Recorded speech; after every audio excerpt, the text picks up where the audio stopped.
Utility management. Utility management includes managing the property's water usage and any vacant units' electric bills. You should be tracking the water consumption weekly, whether that be through the use of ion water or physical meter readings. All you're doing is taking usage and dividing it down by hours to find out what you're using.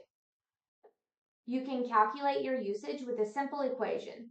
Usage divided by days divided by units divided by hours. The goal is to be under a 5 gallon per hour per unit limit. If you are using 5 or more gallons an hour, this is your sign that you have a problem that needs your immediate attention and action must be taken now. A good goal to aim for would be between 4 and 4.3 gallons an hour. So how do you use this equation to track your water usage? When we look at a billed water usage, you take the gallons billed per your bill and multiply it by 1,000. You divide that by the number of units on that meter. Divide that by the number of days in the billing cycle, which should be stated on your bill. And you divide that by 24, which is the amount of hours in a day. This gives you the amount of water that you're actually using per day, per hour, per unit.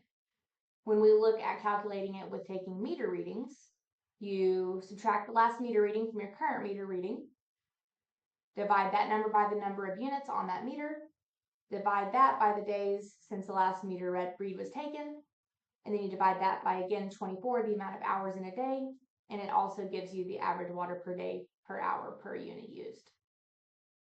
You should be checking your ion water or taking meter readings weekly.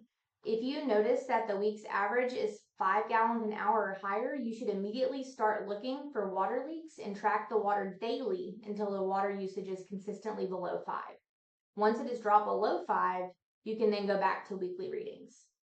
The truth is that tenants do not care how much water they waste by allowing a toilet to run or a sink to run consistently because it's costing us and not them.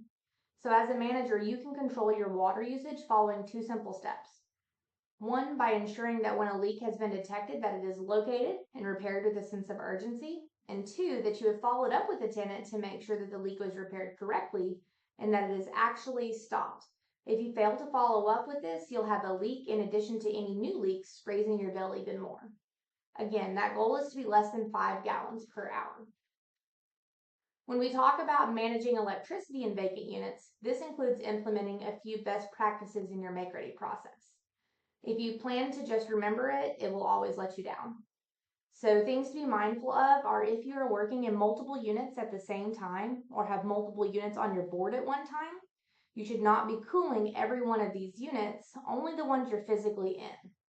The best practice would be to turn off the AC when doing the initial inspection, so you're not cooling that unit for multiple days that no one's in there and it's not in use. When you are doing your final walkthrough, you should also be turning it off again to avoid wasted energy, especially if it's not already leased or it's leased out for multiple days. Remember, the amount of time spent getting to the unit, time spent in the unit working, and the time spent until it is filled after are all things that affect your electricity bill cost. Using a system with these best practices will allow you to control most of that process to avoid these $150 to $250 vacant unit bills that we're seeing.